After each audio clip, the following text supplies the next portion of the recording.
Nas aulas anteriores a gente viu sistemas dinâmicos e como as populações podem afetar sua própria taxa de crescimento, ou seja, as interações entre os indivíduos.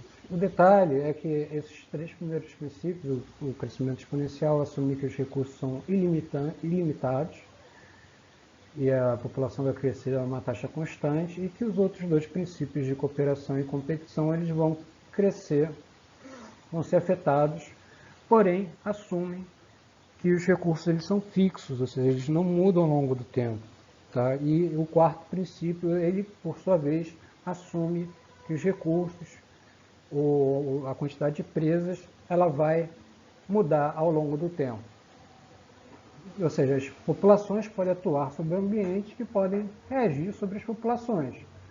Alterações no primeiro sistema, como a população de presas, podem levar a alterações em outro sistema de predadores, que por sua vez pode afetar o primeiro, causando caminhos circulares de efeitos, como é o caso daquele sistema de retroalimentação negativa de duas ordens, em que a gente tem dois componentes, certo?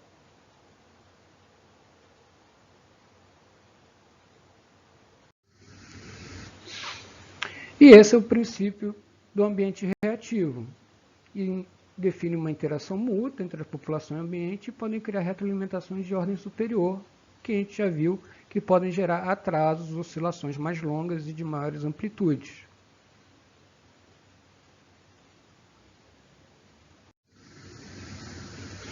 Então, a gente tem aqui, no caso, fatores ambientais não reativos, como o P, não retroalimenta o efeito sobre N, e fatores ambientais reativos, como a gente já viu em caso de um sistema de duas ordens, com recurso e consumidores.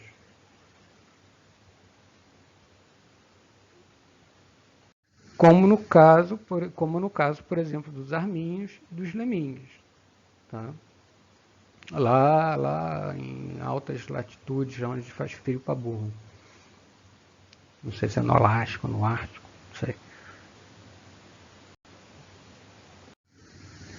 Aqui a gente tem a dinâmica dos lemmings em preto e a dinâmica dos arminhos em cinza. Ou seja, quando eu vou aumentando a temperatura, o tamanho populacional de arminhos, a população com um certo retraso população de lemmings em preto, ela vai aumentando e a população de arminhos também vai aumentando com certo atraso, até que ela chega a um ponto que ela afeta a população de lemmings, ela decai, e isso afeta a população dos arminhos, dos predadores, ele cai, liberando as presas e elas vão oscilando ao longo do tempo.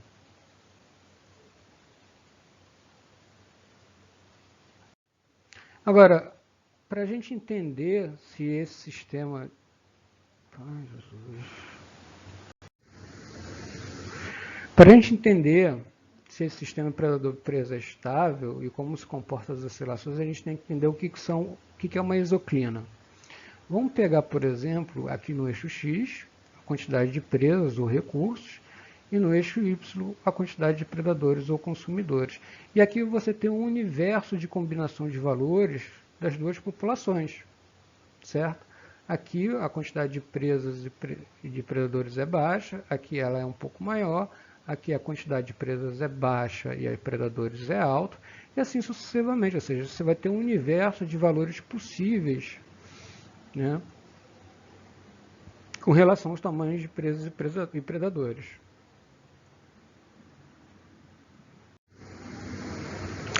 Agora, o que é uma isoclina? É um conjunto de valores de tamanho populacionais NP, em que a taxa de crescimento da presa e do predador é zero. E delimita o conjunto, subconjunto de valores, de combinações de valores de tamanhos populacionais que irão determinar se a população cresce ou decresce. O exemplo aqui embaixo de uma quantidade de recurso, a partir de uma quantidade de recurso aqui, por exemplo, essa reta vertical em vermelho, a população de consumidor cresce. Por quê? Eu tenho mais presas aqui do que aqui. Nessa área, com poucas presas, o predador ele tende a diminuir de tamanho populacional. E quando eu tenho alta quantidade de presas ou recursos, ele tende a crescer, certo? Ou seja, a isoclina ela vai separar dois tipos de taxas de crescimento, tá? Sendo que a isoclina é uma combinação de N e P, e que, nesse caso aqui, o ΔP sobre ΔN é igual a zero, porque é em função da quantidade de recursos, tá? Do tamanho de presas.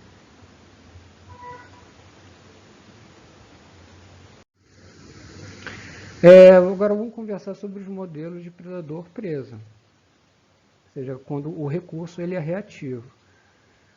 O primeiro modelo proposto foi proposto por Lotka-Volterra, inspirado no princípio de ação de massas, que dita que as respostas das populações é diretamente proporcional ao produto de suas densidades, certo? Então, você vai ter a taxa de mudança do recurso, ela vai ser dada por uma taxa de crescimento, AN, menos uma taxa de mortalidade, que é BNP, que, ou seja, é o produto de N vezes P.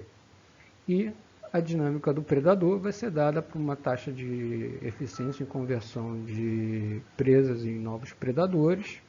Isso seria a taxa de natalidade dos predadores, e aqui a taxa de mortalidade dos predadores. É um modelo super simples e é a base para todos os outros modelos que a gente pode desenvolver ou ver posteriormente.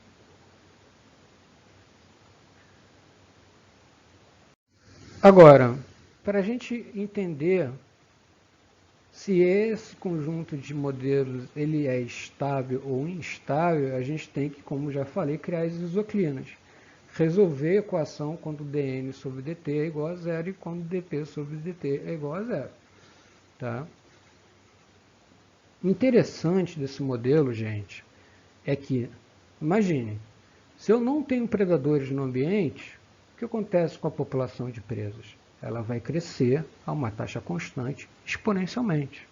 Ou seja, não há limite para a taxa de crescimento de presas. Da mesma forma, não há um limite da eficiência de predadores em converter novas presas em novos predadores, certo? Porque é função do produto, de tanto do tamanho populacional de presas como de predadores. Ou seja, é um conjunto de modelos que não são biologicamente plausíveis. A gente viu que tem que ter algum tipo de limite, certo? São entidades biológicas no ambiente. O ambiente é limitante, os indivíduos eles têm limites, eles têm seus atributos biológicos, e esse modelo ele não considera nada disso. Tá? Então ele não é biologicamente plausível. Como mencionei, a gente, para calcular e ver se esse sistema é estável, a gente tem que solucionar as equações para dn dt igual a zero e a taxa de mudança populacional do predador igual a zero. Tá? Aí a gente obtém a isoclina da presa, que vai ser um determinado tamanho populacional do predador, que é dado pela taxa per capita de natalidade da presa sobre a taxa de mortalidade. E para a isoclina do predador, igual, você joga essa equação a zero, isola n, né? E vai descobrir que a isoclina do predador ela intercepta o eixo da presa, e a posição, o valor desse tamanho populacional vai ser dado pela taxa de mortalidade e a eficiência em converter presas em novos predadores. Como a gente vê isso no gráfico? Ai, porra!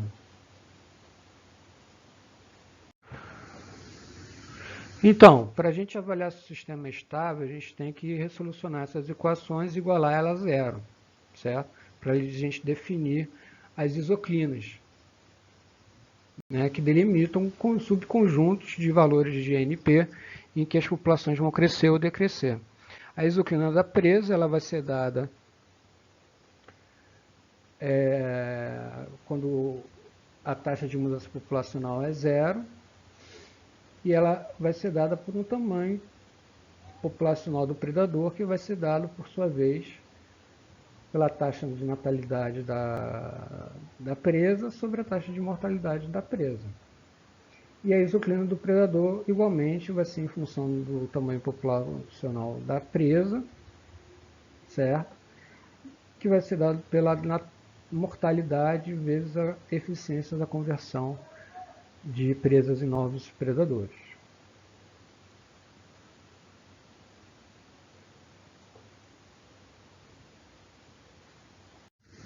Então vamos ver aqui o gráfico que a gente já viu sobre aqueles conjuntos de valores.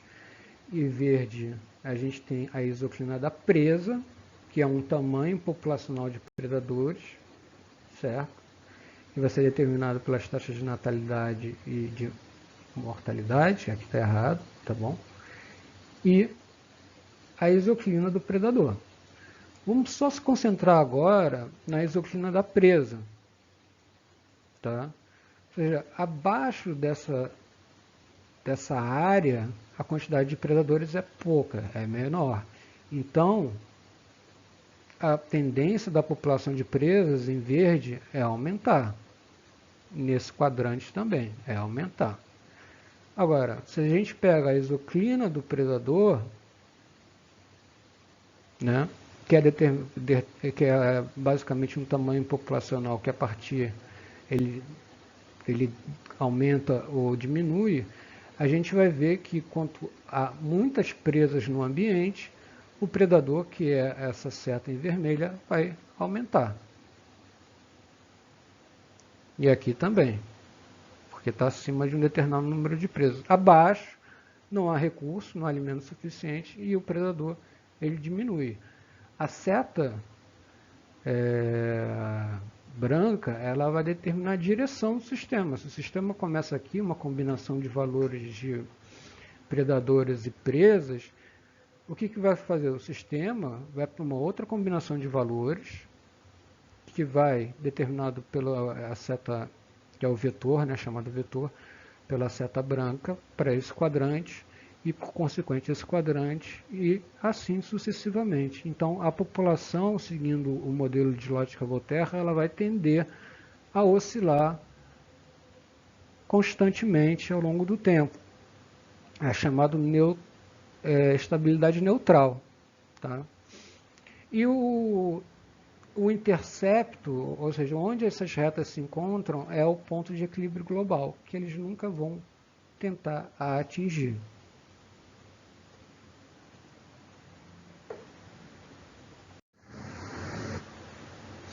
E a gente vê isso de forma simples no mesmo gráfico, ou seja, as populações elas vão tentar oscilar ao redor de um ponto de equilíbrio global. Tá? E a amplitude e o período dessas oscilações, quanto tempo demora para o efeito retornar, ela vai depender da condição inicial. Se as populações começam aqui, elas vão ter oscilações em amplitudes mais curtas. Se ela começa aqui, elas vão ter oscilações em amplitudes muito mais longas.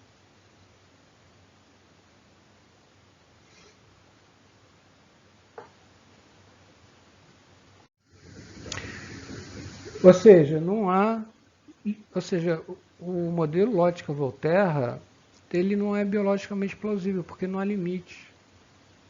Ele pode até capturar a dinâmica de uma população, mas ele não é biologicamente plausível, ele não apresenta mecanismos biológicos. É baseado em princípios químicos, de lei de ação de massas. E a solução dos pesquisadores foi incluir limites ao crescimento de presas e predadores, como equação logística, a inserção de resposta funcional, razão dependente, ou seja, o tamanho do predador sobre o tamanho da presa ou vice-versa, e a visão per capita que a gente vai usar. Tá? Como já, um dado interessante é que o problema dos modelos com respostas funcionais é a escala de tempo. A resposta funcional ela ocorre rapidamente, minutos, horas, correto? Ou seja, o tempo de busca do predador, o encontro, o ataque, o tempo de manipulação, isso acontece em minutos e horas. Né? Enquanto que as equações operam uma escala maior. Primeiro a propor uma equação logística para o predador, ou seja, um limite do predador, foi Leslie em 48. Aqui ele já propunha, já existia um modelo para a população de presas com uma parte de equação logística, menos o efeito do predador, que seria, nesse caso, parecido com o modelo Lotka-Volterra. Tá? E aqui uma relação logística para a taxa de crescimento do predador. Solucionando essas equações para zero, a gente vai obter uma exoclina da presa linear, negativa com o tamanho da presa, né? E que já mostra que existe uma capacidade de carga para a presa, correto? E o predador, a exoclina agora é uma reta, mas só com uma certa pendente, não é uma reta perpendicular ao seu eixo, certo? Isso só para dimensionar que, mudando a posição das isoclinas, ai, meu Deus do céu. E o primeiro a considerar uma equação logística para o predador foi Leslie em 48, como aqui embaixo, uma razão de dependência, certo? E também na equação da presa, uma capacidade de carga e um efeito do predador sobre a dinâmica da população de presa. Essas alterações já permitem uma mudança nos tipos de isoclina que a gente observa. O tipo da isoclina da presa já insere uma capacidade de carga, aqui em 800, por exemplo, enquanto que a isoclina do predador agora é uma linha que não é perpendicular ao seu eixo. Ela é uma linha, uma taxa de crescimento, uma linha que cresce com o tamanho populacional de presas. Tá? Mas o interessante é que, mudando a posição das isoclinas, você já gera, se observa um ponto de equilíbrio global. Né?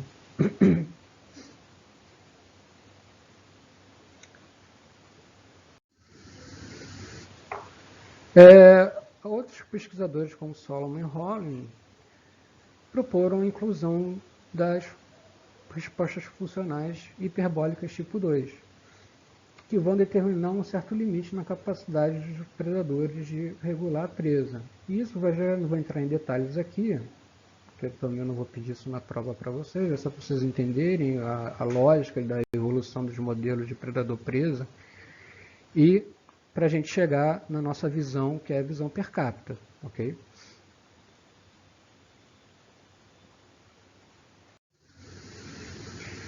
Nesse modelo de resposta funcional, agora a gente tem uma isoclina da presa hiperbólica, também com uma capacidade de carga em 800, e a presa aumentando com relação ao seu próprio tamanho populacional. Aqui, nesse caso, a isoclina do predador é vertical ainda.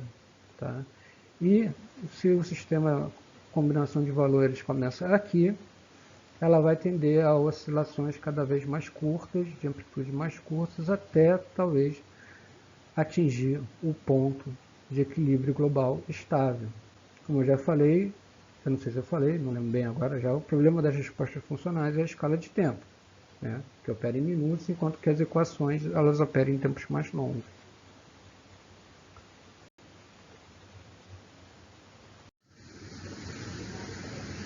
Agora, antes de a gente entrar na visão per capita, que é a nossa visão, que é a visão mais simples, e a gente tem que considerar certos atributos que sejam biologicamente plausíveis.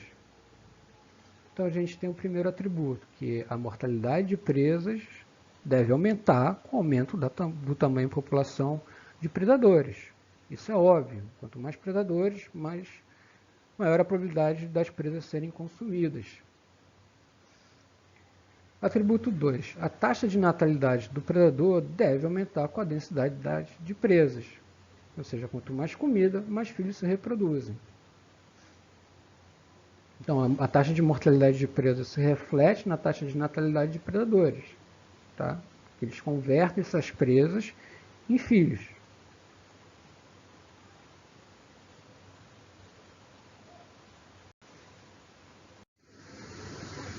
O atributo 3, ele dita que a natalidade do predador deve diminuir com a própria densidade. Ou seja, quanto maior a própria densidade de predadores, mais competidores e, portanto, menor a taxa de natalidade ou maior a taxa de mortalidade.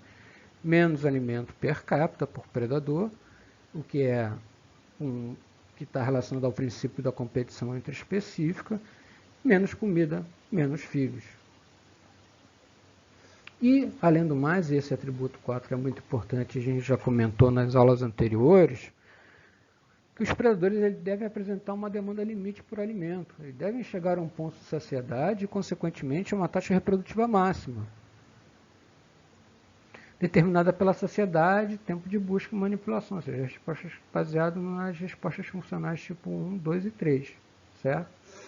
Então, os predadores, eles não podem ser consumidores frenéticos, né? Que quanto mais presas você põe, ele vai comendo mais presas e ele tem um estômago infinito. Não, ele tem um nível de saciedade. E isso é importante, porque a presa ela pode escapar do controle dos predadores, como a gente já viu.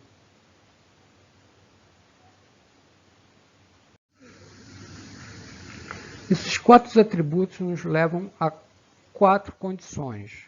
2 condições com relação à função R da presa, ou seja, a taxa de crescimento, taxa de mudança per capita da presa ou a qualidade de vida per capita da presa, dos indivíduos da presa. Condição 1, quando a população de presa é constante, sua taxa per capita de mudança deve diminuir com o aumento da densidade de predadores, devido ao atributo 1, devido à maior taxa de mortalidade, ou seja, certo? Nesse caso também, dado que o número de presas é constante, a gente observaria uma competição para espaço livre de inimigo, que a gente já mencionou.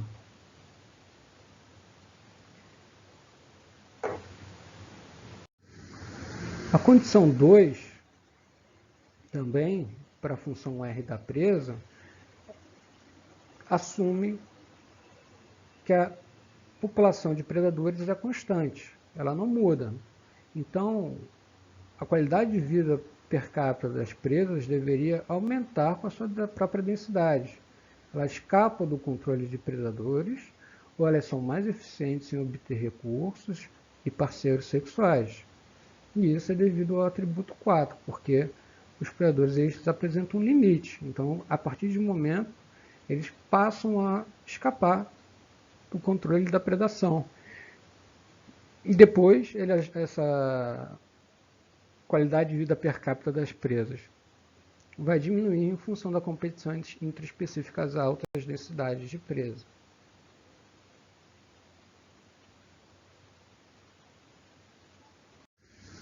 Agora vamos ver para o predador, a função R do predador, a condição. Assumindo apenas 2 níveis tróficos, presa e predador, claro, é o que a gente está trabalhando até agora, a forma mais simples. E a condição 3 é quando a população de presa é constante e o R do predador deve diminuir com a densidade de predadores. É a competição intraespecífica, certo? Quanto mais predador eu ponho, menor a quantidade de presa, nesse caso constante, per capita, para cada indivíduo predador, e ele tende a diminuir a sua taxa de mudança per capita em função do tamanho populacional dos predadores.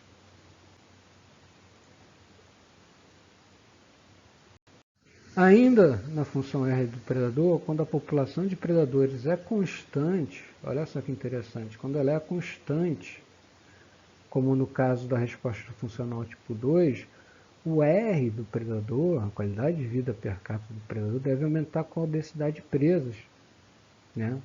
É o atributo 2, até um valor máximo positivo, que é o atributo 4, que é o limite do predador, a saciedade. E o atributo 2 é porque quanto mais presas, mais comida e mais filhos. Então, o predador ele vai tender a um aumento da sua taxa de crescimento, considerando o predador uma população constante, certo? Até um platô, determinado pela saciedade. E essas 4 condições baseadas naqueles 4 atributos são as condições necessárias para modelos biologicamente plausíveis de consumidores e recursos. Ou seja, é super simples, gente. É super simples. Tá? Depois vocês retornem os slides que eu vou deixar em PDF para vocês e pensem sobre esses atributos e essas condições. Porque você tem que ter tanto limite para a presa como limite para o predador. E a interação mútua entre eles.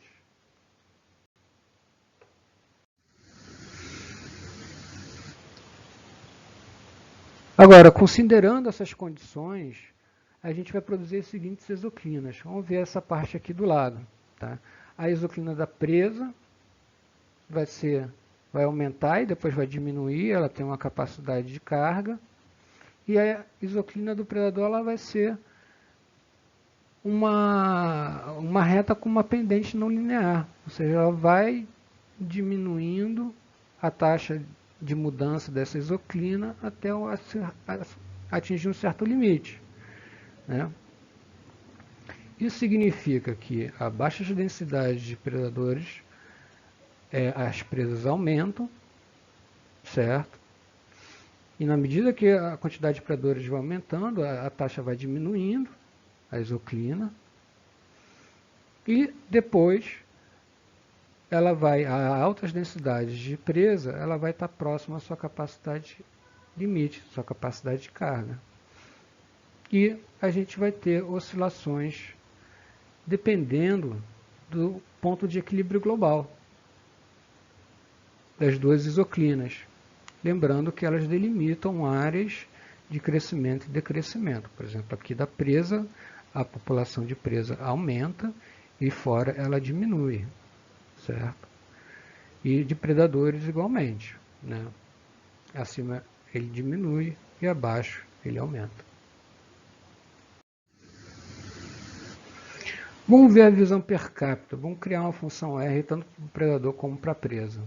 Vamos primeiro ver a partir da perspectiva dos predadores. Vamos considerar aquela equação que a gente já viu na aula anterior, a relação linear, aqui é a taxa máxima de crescimento per capita, vezes um componente de competição intraespecífica, vezes o tamanho da população de predador.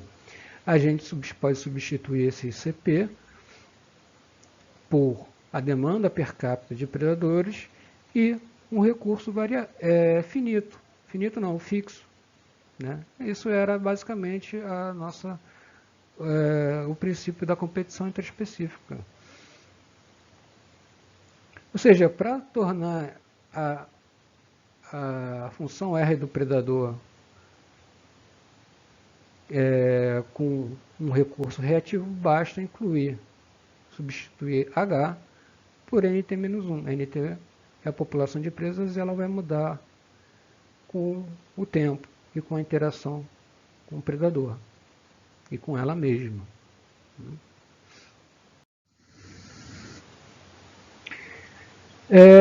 Para completar a interação mútua, necessitamos de uma função R para a população de recursos, população de presas. Mesma coisa, a gente tinha uma função R linear simples, aqui a NR max, o CN é o coeficiente de competição, substituindo isso, CN pela R max sobre K e isolando os fatores, os parâmetros, a gente obtém a equação de Ricker clássica, né, que a taxa na taxa máxima é função de 1 menos o tamanho populacional em T menos 1 e a capacidade de carga. E para completar a interação mútua, a gente adiciona simplesmente o termo da equação do predador. Ou seja, ela vai ter um termo de logístico menos a interação mútua entre o predador e o tamanho da quantidade de presa. E CNP é a capacidade do predador em converter presas em novos predadores. Notem que isso é biologicamente plausível, porque na ausência de predadores, esse termo daqui é zero, e a população de presas vai crescer logisticamente até atingir um ponto de equilíbrio estável dado por um outro fator fixo, certo? Ela não tem um limite infinito como o modelo lógico Volterra, assim também como não tem limite, ou seja, assim também como a própria equação do predador, ela apresenta o próprio limite, porque ela está relacionada ao recurso, e esse recurso não é fixo.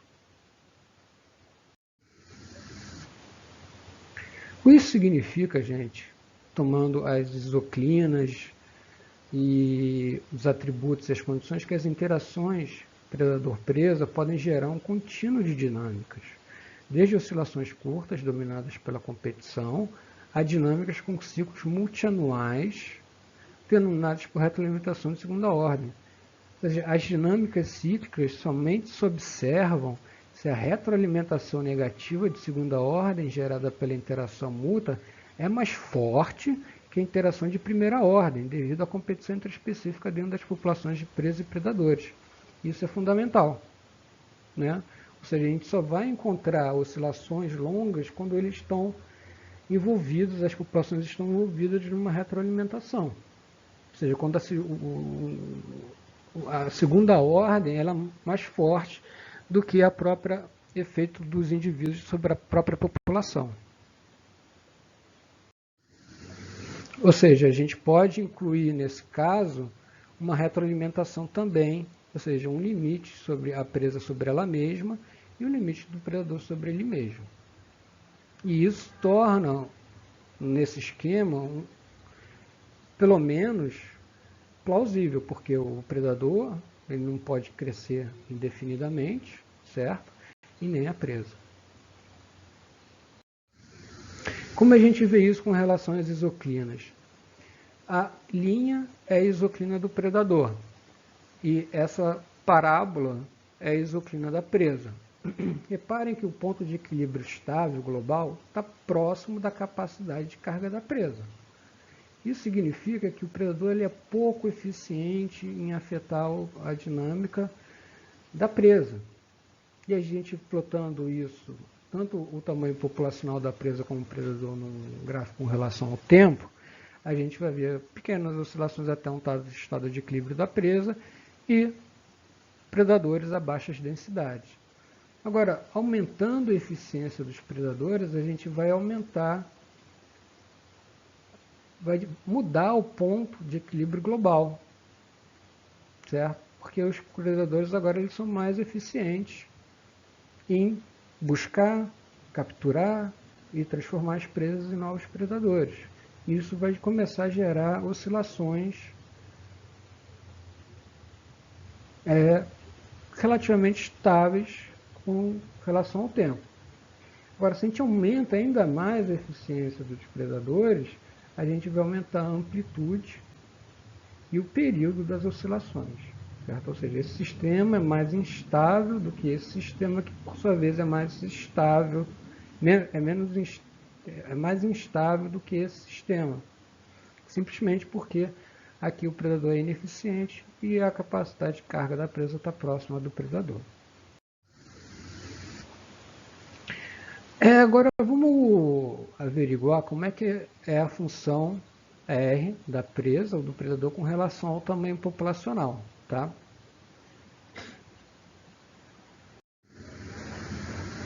Vamos se lembrar que existe um atraso, porque é um sistema de dois componentes. A presa afeta ela mesma depois de algumas gerações através do predador.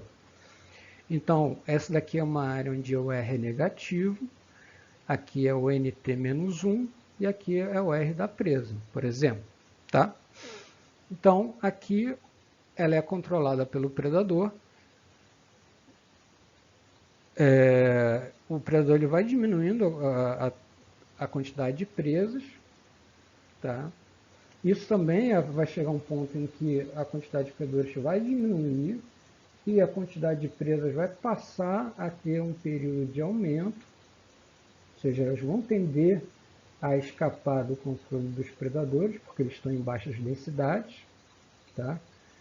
E vão chegar a um ponto em que R é zero, em que há uma certa competição entre as presas, porque a quantidade na medida que eu vou aumentando o número de presas, vai aumentando o número de predadores, e eles começam a fazer efeito sobre a quantidade de presas, então elas também estão competindo por áreas livres de inimigos, de predadores, além também do próprio efeito de predadores. Então, quando a gente plota o R sobre o tamanho populacional no tempo anterior, a gente vai ver um conjunto de dados que vão ser circulares. O interessante disso, gente, é que nessa fase de crescimento, onde o R é positivo para a presa, a gente vai achar os 3 princípios que a gente já comentou. O princípio da cooperação, em que o aumento da quantidade de presas permite que eles escapem do controle do predador, que está em baixas densidades, uma pequena fase de crescimento exponencial e uma fase de competição entre as presas por áreas livres de predadores, ou seja, o predador como recurso negativo. Olha só que interessante. Então, numa oscilação, tanto do predador como da presa, você vai ver os 3 e os 4 princípios operando, né? Isso é meio que junta tudo que a gente viu até agora num único gráfico, né? Nessa área aqui o efeito é negativo do predador. Agora, vamos assumir que em 4 gerações o tamanho populacional de uma presa, por exemplo, complete a oscilação, o ciclo, ou seja, retorne ao seu valor inicial depois de 4 gerações. O que acontece com a função R se aumentarmos o intervalo de tempo? Ou seja, se a gente estima R não com nt-1, mas com nt-2, a nt-3 e menos 4. Esse gráfico daqui, gente, é apenas representativo, tá? Com nt-1, a gente vai observar um grande retraso. Quando a gente diminui a estimativa de R, por exemplo, a gente pega nt sobre nt-2, a gente começa a ver um achatamento dessa nuvem de dados que estão aqui, e até chegar a nt-4, que é quando o tamanho populacional da presa atinge seu tamanho populacional a 4 gerações anteriores. Isso mostra, olha só, isso aqui é uma reta que corta num ponto de equilíbrio estável, uma retroalimentação negativa de ordem 2 com um atraso de 4 gerações. Então, gente, essa foi a aula de predação, é o 4º princípio da dinâmica populacional. Eu entendo que a coisa das isoclinas elas podem ser meio confusas, mas o que eu peço para vocês é se concentrarem e pensarem nas condições para a gente gerar um modelo predador-presa que seja plausível biologicamente, ou seja, que tenha mecanismos plausíveis em termos biológicos. E é isso, gente. Valeu, tirem suas dúvidas.